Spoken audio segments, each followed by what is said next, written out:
दोस्तों, कभी किसी ने ये सोचा नहीं होगा कि उसके देश के अंदर एक ऐसी इमरजेंसी लगाई जाएगी जो कि रेप को लेकर होगी। और अब ये स्थिति हमें कहीं और देखने को नहीं मिल रही है, बल्कि ये हमारे पड़ोसी देश पाकिस्तान में देखने को मिल रही है। पाकिस्तान के हालात इस समय इतने ज्यादा खराब हो चुके हैं कि इसको संभालने के लिए पाकिस्तान सरकार को रेप इमरजेंसी जैसी घोषणा करनी पड़ गई है। जैसे कि पाकिस्तान में जो बिना डरे ऐसी घटनाओं को अंजाम दे रहे थे, उन लोगों के दिल में डर बैठाया जा सके। लेकिन सोचिए, इस स्थिति में पाकिस्तान पहुंच जाएगा, कभी किसी ने सोचा भी नहीं होगा। आज पाकिस्तान के हालात इतने ज्यादा खराब हो चुके हैं कि वहां से कोई महिला गुजरते हुए डर रही है कि कब क्या उसके साथ हो जाए, क्योंकि कोई नहीं जानता है। अब देखना ये होगा कि पाकिस्तान की रेप इमरजेंसी से कितना ज्यादा असर पाकिस्तान में देखने को मिलेगा। पाकिस्तान के आज के माहौल को देखते हुए सरकार की तरफ से कुछ ऐसा कदम उठा लिया गया है जिसकी कल्पना किसी ने नहीं की होगी। पाकिस्तान के पंजाब प्रांत में इस समय हालात बहुत ज्यादा खराब हो चुके हैं और ये ऐसा इलाका है जहाँ पर पाकिस्तान की ज्यादातर जनसंख्या रहती है और इस जगह से काफी बड़े बड़े लोग भी निकले हैं, चाहे वो देश के प्रधानमंत्री बने हो या देश के कोई बड़े बड़े स्थान पर बैठे हों, वो ज्यादातर लोग यही से होते हैं। लेकिन इन दिनों पाकिस्तान के पंजाब प्रांत में कुछ ऐसा देखने को मिला है जिसकी कल्पना किसी ने भी नहीं की होगी और इसी को देखते हुए सरकार की तरफ से कुछ ऐसा कदम उठा लिया गया है। यहाँ पर सरकार के पास इसके अलावा कोई दूसरा ऑप्शन नहीं था, क्योंकि जिस तरीके से पाकिस्तान में आज के हालात हो गए हैं उसको रोकने के लिए सरकार की तरफ से कड़ा कदम उठा लिया गया है। तो चलिए बढ़ते हैं बिना किसी देरी के वीडियो की तरफ। दोस्तों, पाकिस्तान एक समय में आतंकवाद की वजह से पहचाना जाता था, लेकिन अब ऐसा समय आ चुका है कि ये रेप की वजह से पहचाना जा रहा है। दोस्तों, पाकिस्तान में इन दिनों काफी ज्यादा रेप हो रहा है और इसी को देखते हुए सरकार की तरफ से फैसला कर लिया गया है और रेप इमरजेंसी लगानी पड़ रही है। पाकिस्तान में ये घटनाएं इतनी ज्यादा इन दिनों में देखने को मिल रहा है कि सरकार को कंट्रोल करने के लिए यहाँ इमरजेंसी लगानी पड़ी है। दोस्तों, अगर हम आंकड़ों की तरफ नजर डालेंगे तो यहाँ पर हमें देखने को मिलेगा कि रोज पंजाब प्रांत में 4 से 6 रेप हो रहे हैं और इसको रोकने के लिए सरकार की तरफ से कदम उठा लिया गया है। इस चीज से आप अंदाजा लगा सकते हैं कि इस समय पाकिस्तान के हालात कितने ज्यादा बद से बदतर हो चुके हैं। यहाँ पर घर से लड़कियों का निकलना सुरक्षित नहीं है और यहाँ पर ये जो आंकड़ा निकलकर सामने आ रहा है, ये आंकड़ा सही नहीं है, बल्कि यहाँ पर लोगों के मन में ये चलता है कि अपनी बदनामी की वजह से कोई रेप की रिपोर्ट नहीं लिखवाता, जिसकी वजह से यहाँ पर काफी ज्यादा आंकड़ा छुपा रहता है। इस समय पाकिस्तान का हालात इतना ज्यादा खराब है कि घर से लड़कियों को माँ बाप निकलने नहीं दे रहे हैं। इसके अलावा यहाँ पर अगर किसी के साथ रेप होता है तो उनके माँ बाप लड़कियों को अपनी बदनामी की वजह से मार भी देते हैं। यही वजह है कि यहाँ पर रेप करने वाले लोगों को और भी ज्यादा छूट मिल रही है और उनके खिलाफ कोई रिपोर्ट नहीं कर रहा है, जिसकी वजह से उनका बल और भी ज्यादा बढ़ता हुआ चला जा रहा है। दोस्तों, पंजाब प्रांत का जो ग्रामीण इलाका है, वहाँ पर किसी लड़की का रेप होता है तो उसके माँ बाप लड़की को अपनी बदनामी के डर से मार डालते हैं और यही वजह रहती है जो रेप करता है उनके खिलाफ कोई कार्रवाई नहीं करने वाला होता है और इसी वजह से वे बच जाते हैं। दोस्तों, पाकिस्तान में पिछले 6 महीने में लगातार रेप के मामले सामने आ रहे हैं। यहाँ पर ऑनर किलिंग का मामला भी सामने देखने को मिल रहा है। इसी को देखते हुए सरकार की तरफ से ये फैसला लिया गया है कि पंजाब प्रांत के इलाके में रेप इमरजेंसी लगाई जा रही है। इस इमरजेंसी की सहायता से सरकार इस केस को सबसे पहले सॉल्व करने की कोशिश करेगी और जल्द से जल्द दोषियों को सजा दी जाएगी।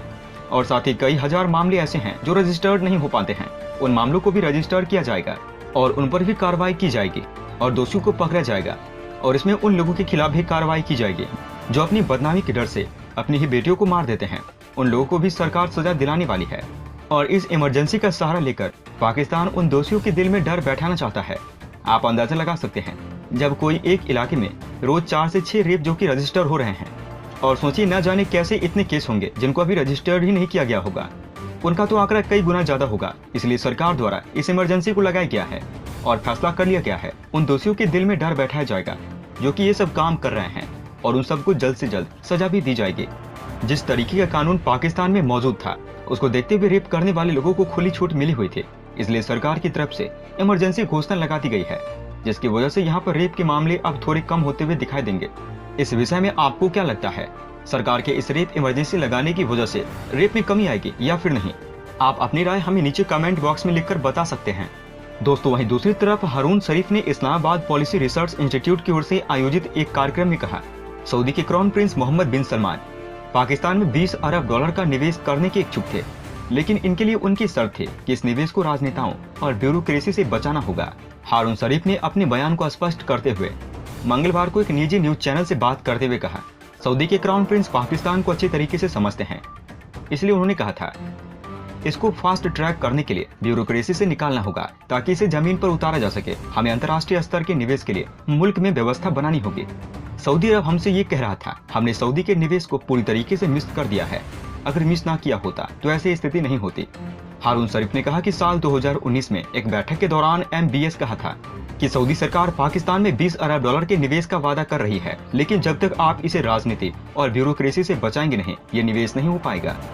सऊदी अरब के क्राउन प्रिंस मोहम्मद बिन सलमान फरवरी 2019 में पाकिस्तान के दौरे पर आए थे। इसी दौरे में उन्होंने पाकिस्तान में पेट्रोकेमिकल्स, ऊर्जा और खनन परियोजनाओं में 20 अरब डॉलर के निवेश की घोषणा की थी। इसके अलावा सलमान ने सऊदी की जेलों में बंद 2000 पाकिस्तानी नागरिकों की तत्काल रिहाई की घोषणा की थी। क्राउन प्रिंस की इस घोषणा पर इमरान खान ने कहा था कि ऐसा उन्होंने पाकिस्तानियों का दिल जीत लिया है। इमरान खान भी प्रोटोकॉल तोड़ MBS खुद ही अपनी गाड़ी चला आवास तक लाए थे। MBS का पाकिस्तान दौरे में ऐसा स्वागत हुआ, वो किसी अंतर्राष्ट्रीय स्टेटस मैन से भी आगे का था। क्राउन प्रिंस के सम्मान में प्रधानमंत्री निवास में खास डिनर का आयोजन भी किया गया था। इस दौरान इमरान खान ने सऊदी अरब में काम करने वाले पाकिस्तानी मजदूरों की परेशानियों के मुद्दे पर चर्चा भी की थी। इमरान खान ने कहा था कि 25 लाख पाकिस्तानी नागरिक सऊदी अरब में काम करते हैं। उन्होंने कहा था कि ये लोग अपने परिवार को छोड़कर मेहनत मजदूरी करने के लिए सऊदी अरब जाते हैं और लंबे वक्त तक अपने परिवार से दूर रहते हैं। इमरान खान ने कहा था कि ये लोग उनके दिल में बहुत करीब हैं। उन्होंने कहा था कि इन मेहनत कश लोगों के सामने कई तरह की दिक्कतें हैं और क्राउन प्रिंस अपने स्तर पर उनकी परेशानियों को देखे। पाकिस्तान के बाद सलमान भारत पहुंचे थे और यहाँ भी प्रधानमंत्री मोदी स्वागत में एयरपोर्ट पर खड़े थे। विमान से उतरते ही PM मोदी ने गले लगा लिया था। हारून शरीफ ने इस्लामाबाद पॉलिसी रिसर्च इंस्टीट्यूट कार्यक्रम के दौरान कहा कि कोई भी अर्थव्यवस्था तब बढ़ती है जब GDP के अनुपात में निवेश भी बढ़ता है, लेकिन पाकिस्तान के मामले में ऐसा नहीं है। हारून शरीफ के बयान को ट्वीट करते हुए पाकिस्तान के पत्रकार अहमद कुरैशी ने लिखा, सऊदी अरब 2019 में पाकिस्तान में 20 अरब डॉलर के निवेश के लिए तैयार था। सऊदी ने निवेश के लिए अच्छे माहौल की गुजारिश की थी, लेकिन तत्कालीन प्रधानमंत्री इमरान खान ने लोकप्रिय प्राथमिकताओं को चुना। वो इस्लामोफोबिया टीवी लाने की बात करने लगे। सऊदी अरब के दबदबे वाले इस्लामिक देशों के संगठन OIC को चुनौती देने लगे। फ्रांस और EU से टकराने लगे और अमेरिका इजराइल UAE के गठजोड़ से मुकाबले की बात करने लगे थे। इसका नतीजा ये हुआ कि निवेश आखिरकार नहीं आया। तो दोस्तों आज की वीडियो में बस इतना है। तब तक के लिए धन्यवाद। दोस्तों अंत में हम आपसे एक महत्वपूर्ण जानकारी साझा करने जा रहे हैं। नीचे डिस्क्रिप्शन में दिए गए लिंक पर जाकर आप इंडियन आर्मी मर्चेंडाइज खरीदकर सपोर्ट कीजिए और पूरे देश का हौसला बढ़ा दीजिए।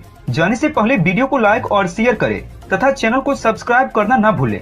तब तक के लिए धन्यवाद। जय हिंद, जय भारत। अच्छा सुनो, चैनल को सब्सक्राइब करो, उसके बाद घंटी बजा देना ताकि अगली वीडियो आपसे मिस न हो पाए। Thank you.